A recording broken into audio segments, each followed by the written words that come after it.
부활의 아침 예배하는 우리들에게 주님께서 은혜와 평강 내려주시기를 바랍니다. 오늘은 예레미야 20장 마골 밑사비앱이라는 제목으로 말씀 전하겠습니다. 우리가 오늘 읽지는 않았지만 우리 앞에 있는 부분 예레미야 18장과 19장 말씀에는 깨진 옹기의 비유가 기록이 되어 있습니다. 토기장이가 마음에 들지 않는 옹기를 깨뜨리는 것처럼 하나님께서 범죄한 이스라엘을 깨뜨리실 것이다 라고 하는 무서운 심판이 거기에는 기록이 되어 있습니다. 오늘 20장은 그런 예레미야의 예언에 대한 사람들의 반응을 기록해주고 있습니다. 결론부터 말씀을 드리면 예레미야의 예언은 사람들에게 인기가 없었습니다. 아니, 더 나아가서 예레미야의 심판 예언을 들은 많은 사람들은 분노를 했습니다. 그리고 예레미야를 모욕을 하고 핍박을 했습니다. 구체적으로 1절부터 6절까지의 말씀에서 이제 제사장 바스훌이라는 사람이 예레미야를 때리고 핍박하는 내용이 기록되어 있습니다. 1절 말씀을 보면 임멜의 아들 제사장 바스훌은 여호와 성전의 총감독이라 라고 기록을 하고 있어요. 여호와 성전의 총감독, 성경학자들은 그를 가리켜서 대제사장 바로 다음 지위를 가진 제사장이었을 것이다 라고 이렇게 추정을 합니다. 권위 있는 종교 지도자였던 것이죠.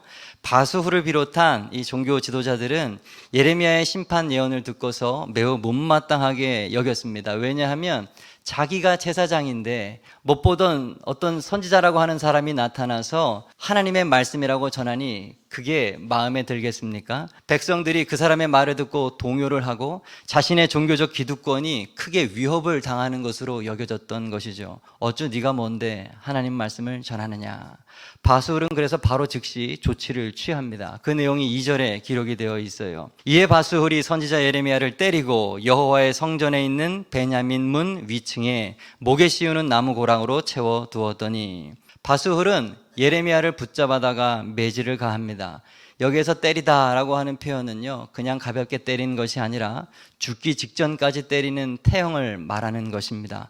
그리고 그를 성전의 한 방에다가 가둡니다. 도망가지 못하도록 목에는 나무 고랑을 채웠습니다. 보십시오. 지금 거짓 선지자인 바스훌이 하나님께서 보내신 예레미야를 힘으로 누르고 있습니다. 나라에서 위임받은 알량한 권위를 가지고 있는 그 바스훌이 하나님의 권위를 막으려 하고 있는 것입니다. 3절 보면 다음 날 바스훌이 예레미야를 풀어줬다라고 기록을 합니다. 일단 예레미야에게는 죄가 없었고 또 이 정도면 충분히 예레미야가 겁을 먹고서 더 이상 하나님 심판 예언을 하지 않을 것이라고 판단했던 것입니다. 하지만 그것은 오판이었습니다. 예레미야는 예언을 멈추지 않았어요. 착고에서 풀려나자마자 즉시로 바스훌을 향해서 하나님의 예언을 선포했습니다. 내 이름이 지금 바스훌이지만 이제 마골 밑사빕이 될 것이다. 바스훌이라고 하는 이름의 뜻은 주변의 비옥함이라고 하는 뜻을 가지고 있고, 마골 밑사빕은 사방으로부터의 두려움, 공포라는 뜻을 가지고 있습니다. 그러니까 내가 지금은 주변의 비옥함을 누리는 삶의 자리에 있지만 그 사방에서 오는 두려움으로 네가 공포 가운데 있게 될 것이다, 비참한 신세가 될 것이다 라고 하는 언어 유희를 사용하여서 지금 바스훌에게 심판을 한 번 더 말하는 겁니다. 참 대단하죠. 죽도록 매를 맞은 후에 또 예레미야는 하나님의 말씀을 예언하는 것입니다. 바스훌의 매질은 예레미야의 예언 사역을 멈출 수가 없었어요. 신약시대 베드로도 그랬고 요한도 그랬고 사도 바울도 그랬죠. 그렇습니다. 진짜 하나님의 사람은 그 어떤 핍박도, 그 어떤 매질과 감금도, 그 어떤 박해도 그들의 복음 전파 사역을 위축시킬 수가 없습니다. 제사장 바스훌과 선지자 예레미야, 이 둘은 극명하게 대비되는 인물입니다. 겉으로 보기에는 둘 다 하나님의 사람 같아요. 이름도 제사장이고 선지자 아닙니까? 그런데 하나는 가짜고 하나는 진짜입니다. 여러분, 어떻게 이 둘을 구분할 수가 있을까요? 가짜는 자신의 유익을 따라 결정하고 진짜는 오직 하나님의 뜻을 따라 결정합니다. 이것으로 가짜와 진짜는 구분이 될 수 있는 것이에요. 가짜, 이 제사장 바스훌은 그에게 중요한 건 그저 자신의 안위, 자신의 유익이었습니다. 하나님의 말씀보다 성전 총감독이라고 하는 자신의 지위가 그것을 지키는 것이 그에게는 최우선의 목표였어요. 그는 상황에 따라서 자신의 유익을 위하여서 이것저것 옮겨가는 그런 사람이었습니다. 인기를 위해서 많은 사람들이 좋아하는 것을 쫓아가고 그것을 말해주는 사람, 그런 사람이었습니다. 예수님의 말씀처럼 좁은 길로 가지 아니하고 넓은 문, 큰 문, 멸망길로 가는 것입니다. 당시에는요, 바술과 같은 거짓 선지자들이 참으로 많았습니다. 그들은 그저 사람들이 듣기 좋은 그런 말만 해주었어요. 그들이 딸 내 백성의 상처를 가볍게 여기면서 말하기를 평강하다 평강하다 하나 평강이 없도다. 죄를 짓고 방탕한 이스라엘 백성을 보면서도 하나님의 심판의 말씀 혹은 잘못됐다는 말 한마디 하지 못하고 괜찮습니다, 평안합니다, 문제 없습니다, 잘 될 겁니다, 복 받으십시오라고 하는 듣기 좋은 말만 했습니다. 여러분, 그것은 하나님의 뜻이 아니었어요. 하나님은 지금 이스라엘의 죄악으로 인해서 분노하고 심판하시기 직전인데 종교 지도자들은 그저 사람의 비위나 맞춰서 허튼 소리를 하고 있는 것입니다. 그들은 기회주의자들입니다. 하지만 예레미야는 그렇지 않았어요. 사람이 듣고 싶어하는 말을 하지 아니하고 하나님의 말씀만 전했습니다.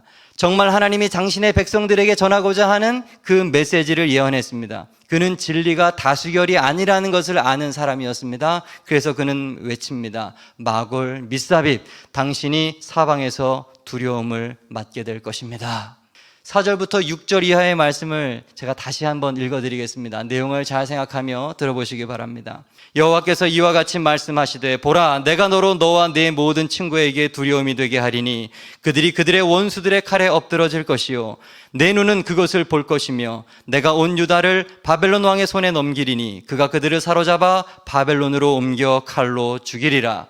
내가 또 이 성읍의 모든 부와 그 모든 소득과 그 모든 귀중품과 유다 왕들의 모든 보물을 그 원수의 손에 넘기리니 그들이 그것을 탈취하여 바벨론으로 가져가리라. 바스후라, 너와 내 집에 사는 모든 사람이 포로되어 옮겨지리니 내가 바벨론에 이르러 거기서 죽어 거기 묻힐 것이라. 너와 너의 거짓 예언을 들은 내 모든 친구도 그와 같으리라 하셨느니라. 지금 죽도록 매를 맞고 간신히 풀려난 사람이 성전의 총감독 앞에서 또 이런 예언을 합니다. 이것은 바스훌 개인에게 하는 말임과 동시에 이스라엘 전체를 향한 하나님의 메시지였습니다. 이런 메시지를 전하니 인기가 없습니다. 사람들이 듣기 싫어합니다. 그런데 문제는 저 듣기 싫어하는 심판의 메시지가 하나님의 진짜 말씀이었습니다. 갈라디아서 1장 10절, 이제 내가 사람들에게 좋게 하랴 하나님께 좋게 하랴 사람들에게 기쁨을 구하랴 내가 지금까지 사람들의 기쁨을 구하였다면 그리스도의 종이 아니니라. 예레미야는 사람을 좋게 하는, 기쁨을 구하는 그런 사람이 아니었고 오직 하나님께 기쁨 되기를 선택한 사람이었습니다. 여러분, 우리가 사도신경을 고백할 때마다 나오는 이름 하나가 있습니다. 바로 본디오 빌라도죠. 빌라도는 로마로부터 권력을 받아서 유다 지역을 다스렸던 총독입니다. 그는 정치인이죠. 그렇기 때문에 그에게 중요한 건 다스리는 사람들에게 인기를 얻는 것이었습니다. 그러던 어느 날 자기가 다스리는 유대인들이 예수를 잡아서 끌고 옵니다. 우리가 예수를 죽이고 싶으니 빨리 재판을 해달라는 거죠. 빌라도가 예수님을 직접 신문하지만 아무 죄를 찾을 수가 없었습니다. 누가복음에 이렇게 기록하죠. 빌라도가 대제사장들과 무리에게 이르되 내가 보니 이 사람에게 죄가 없도다. 죄가 없다는 거예요. 그때 어떤 일이 일어납니까? 무리가 더욱 강하게 말하되 그가 온 유대에서 가르치고 갈릴리에서부터 시작하여 여기까지 와서 백성을 소동하게 하나이다.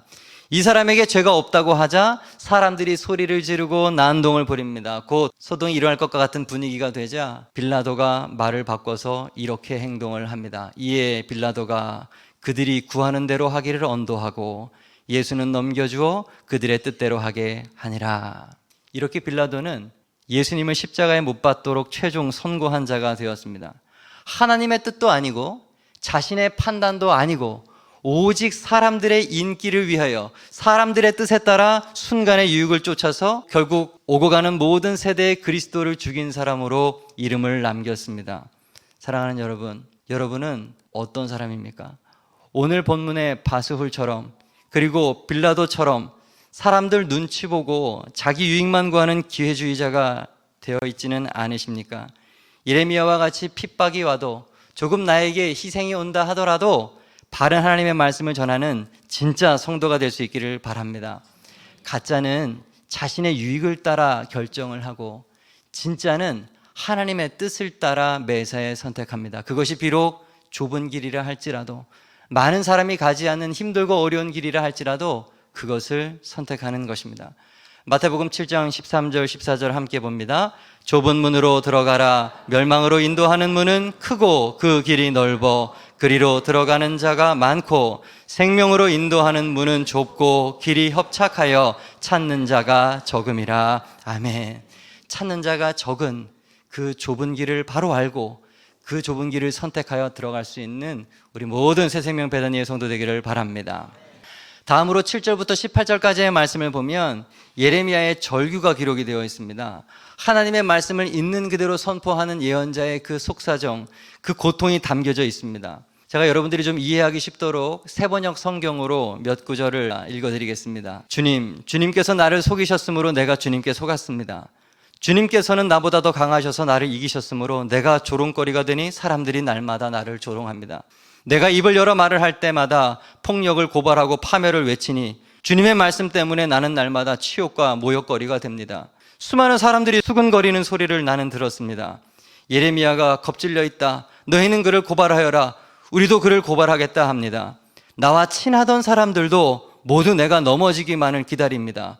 혹시 그가 실수를 하기라도 하면 우리가 그를 덮치고 그에게 보복을 하자 합니다.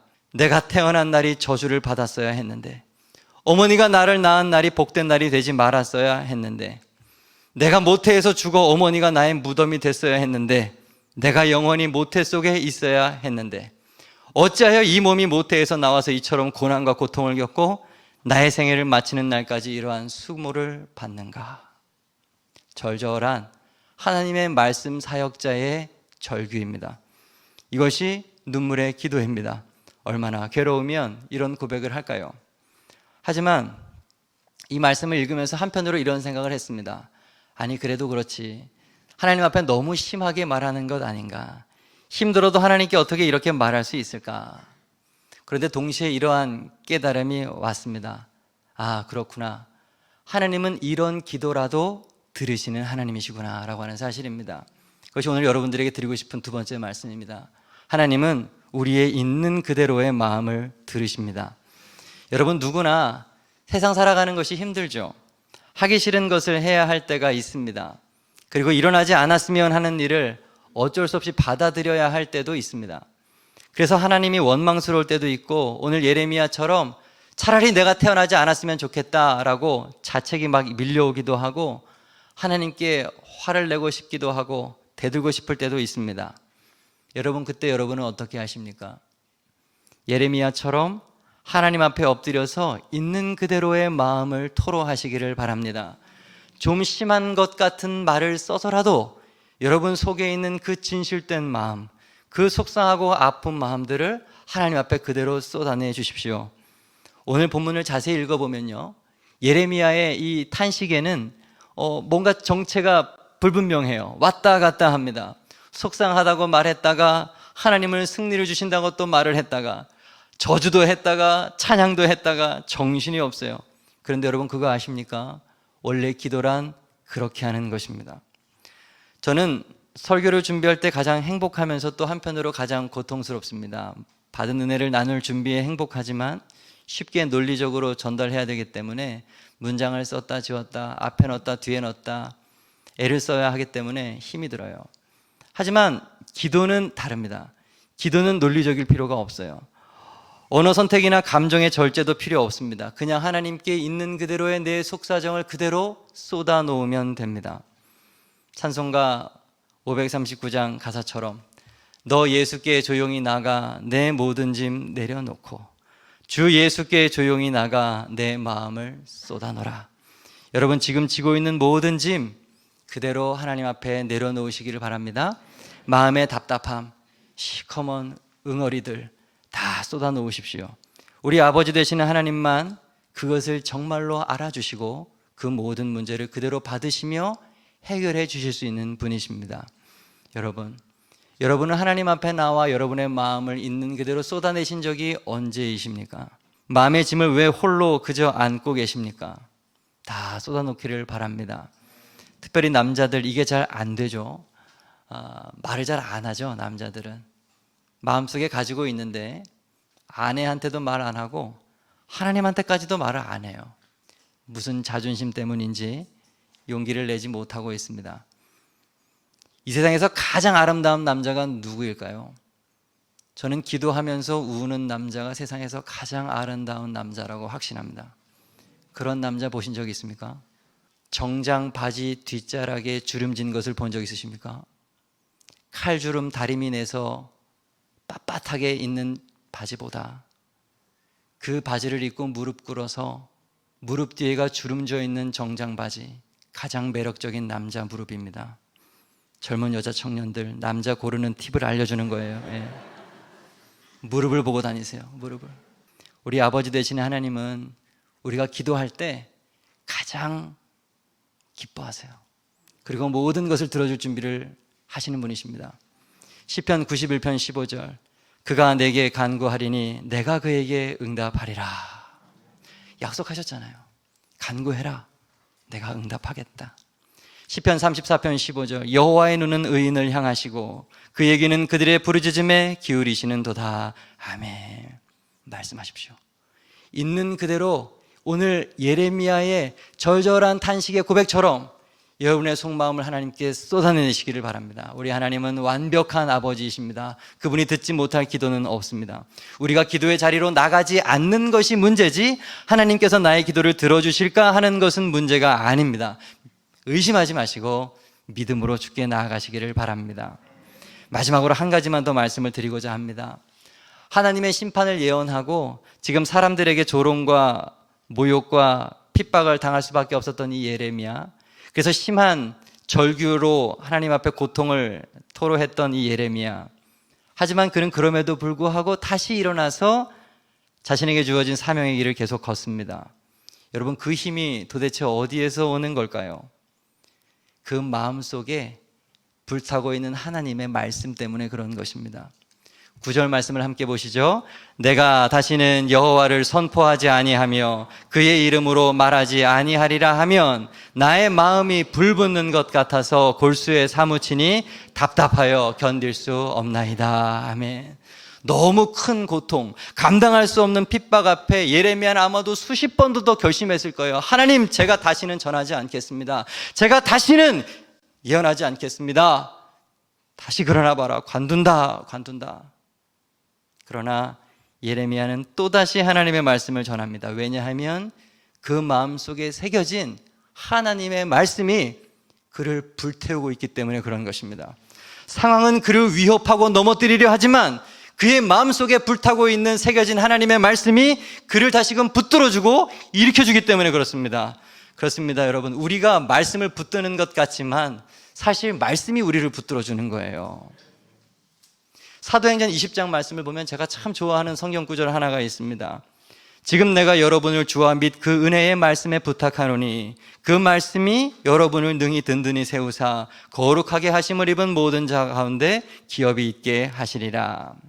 3차 전도 여행을 하던 이 사도 바울이 밀레도라고 하는 곳에서 어렵게 이제 에베소 장로들을 몇 명을 다시 만났습니다.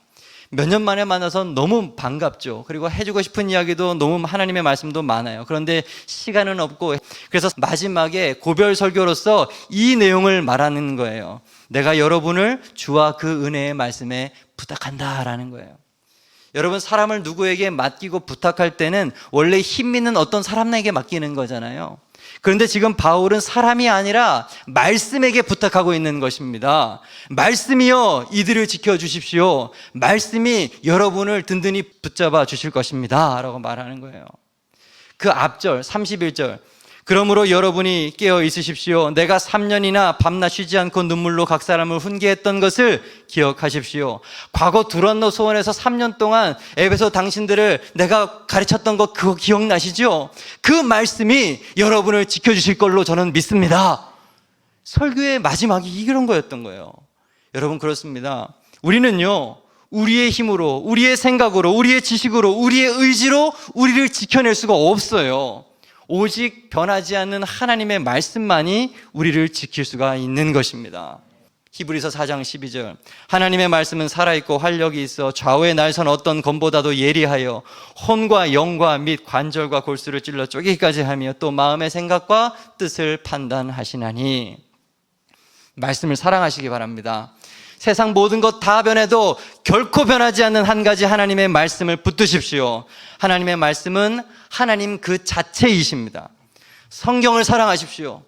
성경을 사랑하십시오. 성경은 하나님입니다. 하나님의 말씀입니다. 이 말씀이 우리를 지켜주는 거예요. 오늘 말씀 정리하겠습니다. 마골 밋사빕. 첫째, 가짜는 자신의 유익을 따라 결정하고 진짜는 하나님의 뜻을 따라 결정합니다. 좁은 길이더라도 그렇게 선택합니다. 둘째, 하나님은 우리의 있는 그대로의 마음을 받으십니다. 쏟아넣어 보십시오. 셋째, 우리가 말씀을 붙드는 것 같지만 사실 말씀이 우리를 붙드는 것입니다. 평생 동안 주님의 말씀에 붙들려 살아가는 우리 새생명 배단위의 모든 성도 되기를 주님의 이름으로 축복합니다. 아멘.